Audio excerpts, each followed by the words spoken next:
Hi everyone and welcome to this week's lesson for higher level. Today we're going to be looking at theorems and triangles. So we're going to be going through different bits from theory, and then we're going to be going to the exam questions and we're going to look at some solutions as well.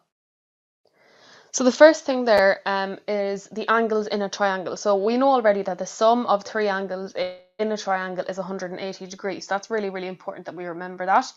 So to prove this, we are given the triangle ABC. So you can see the triangle ABC on the screen.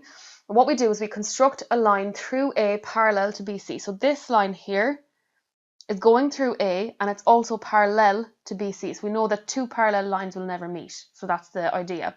So you can see now we have the angle Y, the angle X, and the angle Z. And we know that those three angles add up to give 180 degrees. I'm just going to scroll down here. So now we're going to identify two more alternate angles.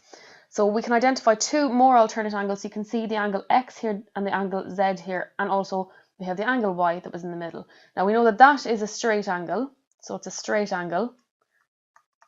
And we also know that a straight angle is equal to 180 degrees. Now we also know that the sum of the angles in a triangle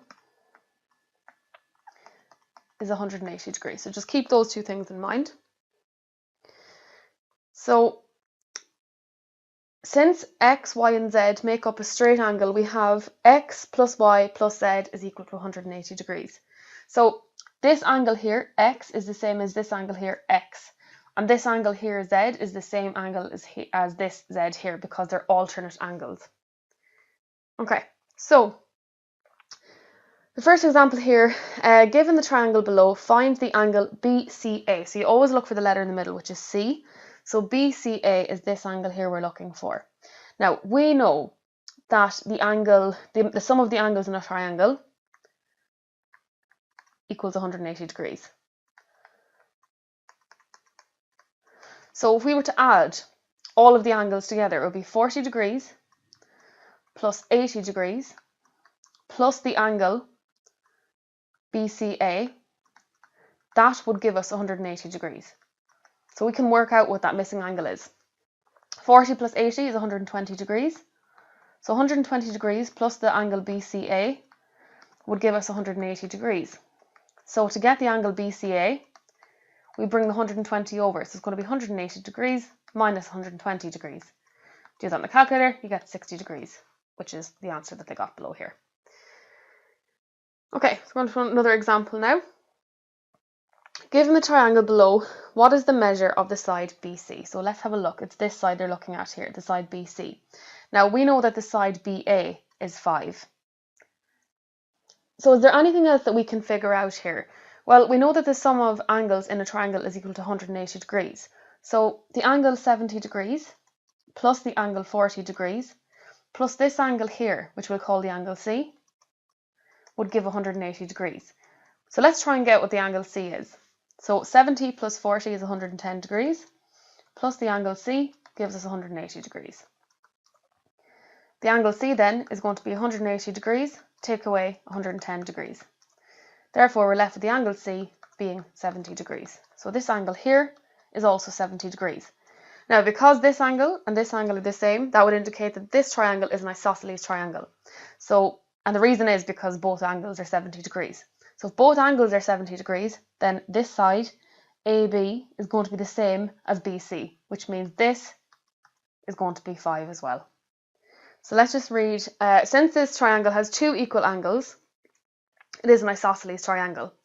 This means that the sides opposite these angles are the same measure. Thus we have the side BC is equal to the side BA, which is 5. Okay, we're going to move on to angle chasing now. So as you can see on the screen there, angle chasing describes problems where some angles are given and others can be identified and used to solve the problem. So in the shape below, BC, which is this here, so all the way down, BC, and AD are straight lines. So this is AD here. So we're talking about these two lines here. What is the measure of the angle EDC? So EDC C. I'm going to use a different colour here just to outline what I'm doing. So the angle EDC is going to be this angle here, because you're going from E to D to C, and that's the angle in the middle, so it's the angle D. So they're asking you what that angle D is worth. Okay, so if we scroll down here, since BEA is a triangle, so this, for the bigger triangle BEA, so it is a triangle, so we can write down, I'll do the solution out along the side here as well. So we know that this angle here, plus this angle here, plus this angle here, will give us 180 degrees. So in order to find out the angle BEA, which is in green here, we're going to add, so 55 degrees plus 60 degrees plus the angle BEA gives us 180 degrees, because we know that there's 180 degrees in a triangle. When we add those together, we get 115 degrees. So 115 degrees plus the angle BEA gives us 180 degrees. So to get the angle BEA, we take away 115 degrees from 180 degrees. So we're left with the angle BEA equals 65 degrees, which is how they got this answer here. Now let's go back to what we were actually asked for. We were asked for the angle EDC, which is this angle here. Now, this angle is vertically opposite this angle, so that must mean that this angle here is also 65 degrees. So now we have this angle, we have this angle, so we can finally get the angle that we're looking for. So we know again that the sum of the angles in the triangle is 180 degrees.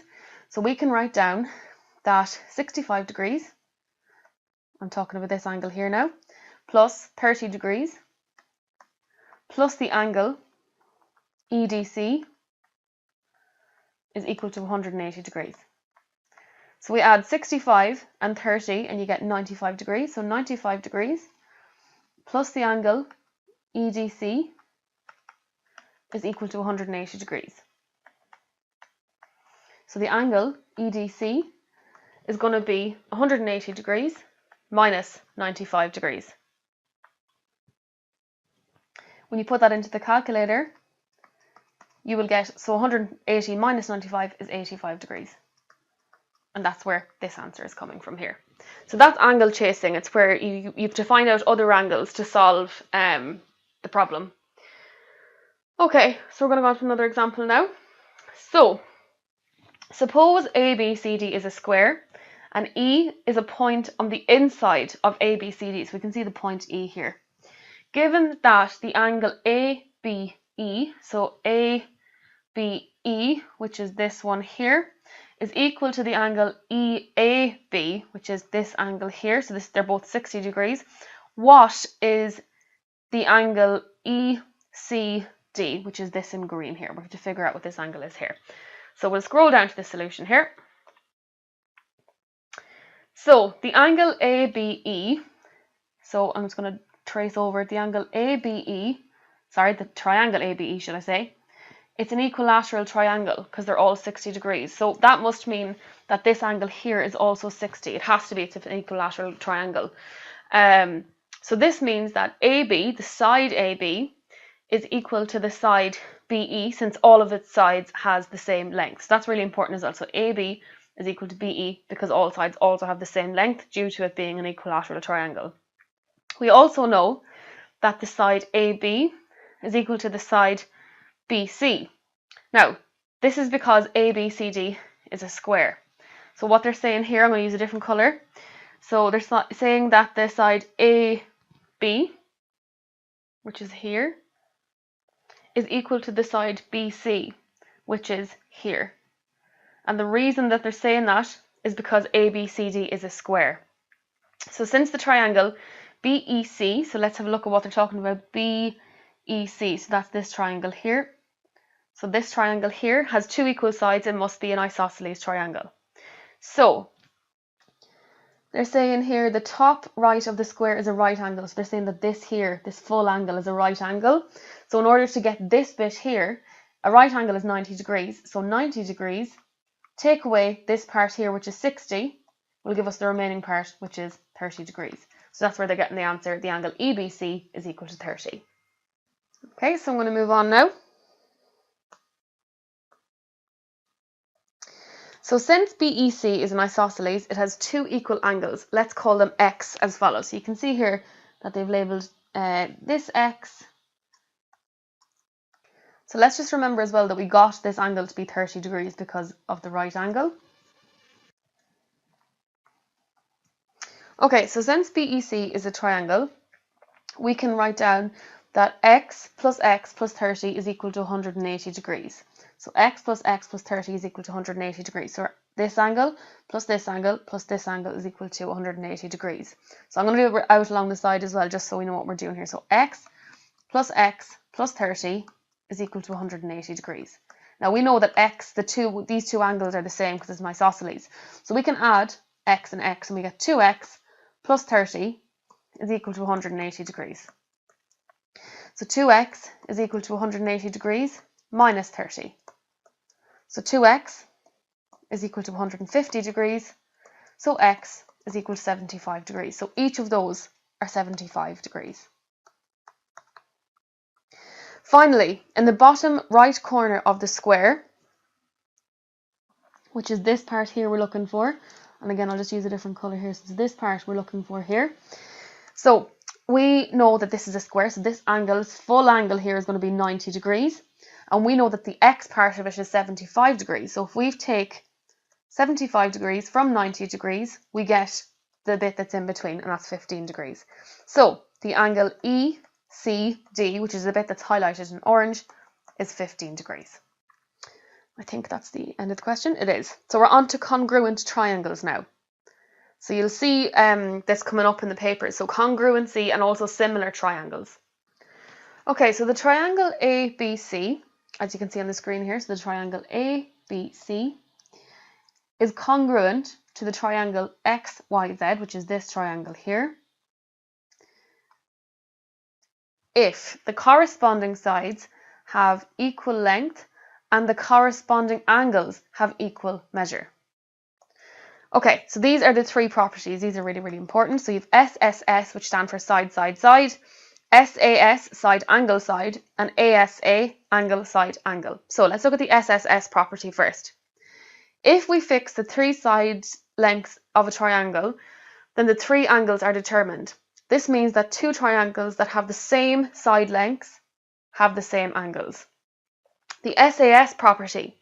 If we fix two side lengths of a triangle and the angle enclosed by these two sides, I'm going to underline this bit, then the remaining side and angles are determined. And then ASA property.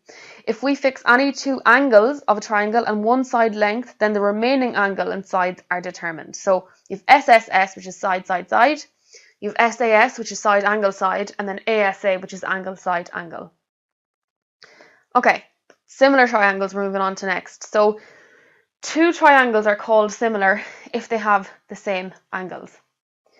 The triangle ABC and the triangle XYZ, which you see on the screen there, are similar if the corresponding angles are equal in measure. So, two facts here. So fact number one, congruent triangles are similar, and fact two, similar triangles are not necessarily congruent. Okay, so we have an example here to look at. If the triangle ABC is similar to the angle or the triangle XYZ, then the ratio, I'm going to use a highlighter here, the ratio of AB, which is this side here, over DE, which is this side here, will be the same as the ratio of BC, which is here, over EF, which is here. So they'll have the same ratio. And that will be the same ratio again. It's going to change colour here again. So the side AC, which is the last side left, over the side DF. So all of those ratios will be equal if ABC is similar to XYZ. Okay, we're on to papers, believe it or not. So the first paper I have here is from 2013 and it's paper 2. And the question says, the two triangles shown are similar. Find the value of x. So this is what we're looking for here. Now, if we were to turn the smaller triangle around the same way the bigger triangle is orientated, it would look like this. It would look like a smaller version of the bigger triangle. So I'm just going to do that. I'm just redrawing it around this way so that it looks the same. So 6 would be here and 15 would be here. Now, if they are similar triangles, they will have the same ratios. So we could say that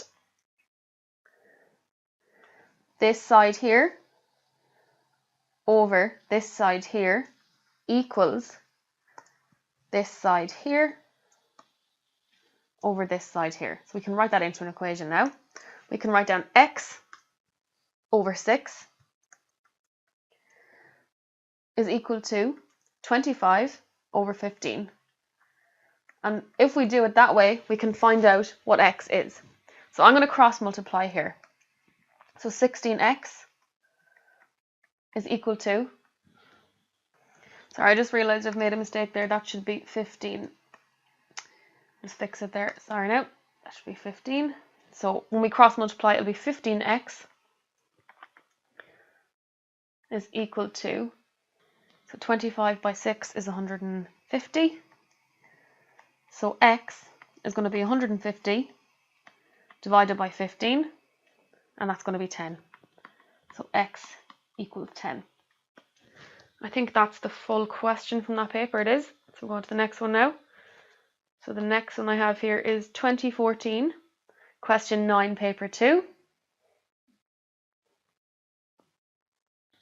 Okay, so in the diagram below, the angle MNP, which is this angle here, is equal to the angle PRQ, which is this angle here.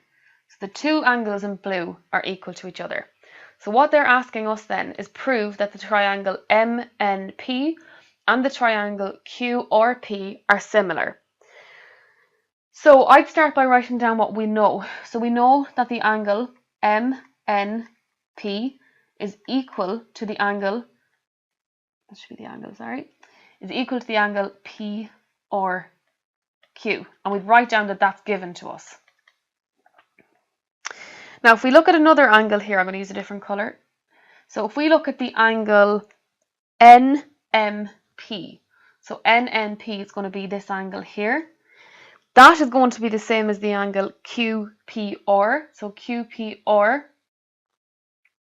I'm actually going to come back to that angle in a minute. I'm going to do the more obvious one first. So if we look at the angle NPM, so NPM is this angle here. It's going to be the same as this angle here, and this angle is called QPR, and the reason that they're the same is because they're vertically opposite. So I'm going to write that down now as well. So we should use the proper notation for the angle. So the angle NPM, so NPM, so the angle NPM is equal to the angle QPR, and we're going to write down the reason being because they're vertically opposite. So they're vertically opposite. Now, what's left then are the other angles. So the third angle, they must be equal because the other two match up. So the angle NMP, which I was talking about before, is the angle NMP, which is this angle here, must be equal to the angle PQR, which is this angle here, because it's the third angle. We're just going to write that down. So the angle NMP is equal to the angle PQR because it's the third angle, so it's the angle that's left. And therefore, so you should kind of conclude or tie up what you're after proving there. So therefore, the triangles are similar.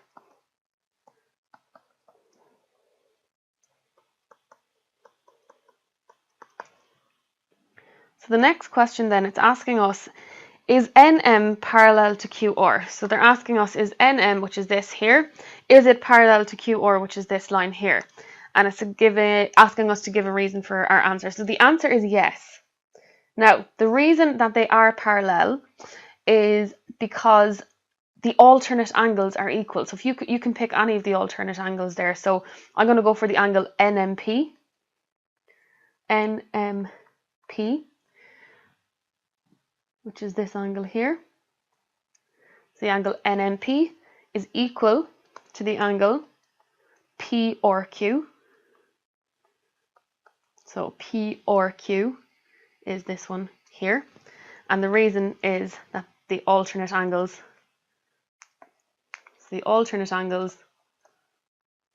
are equal.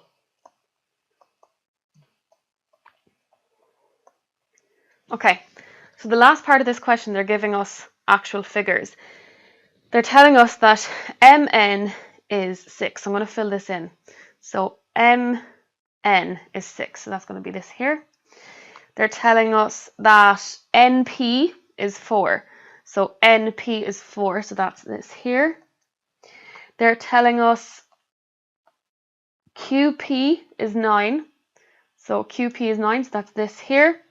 And finally, they're telling us PR is 10. So PR is this here. So just labelled everything in the triangle there. Now what they're asking us to get is find the length of QR. So QR is going to be this here. We'll call it X.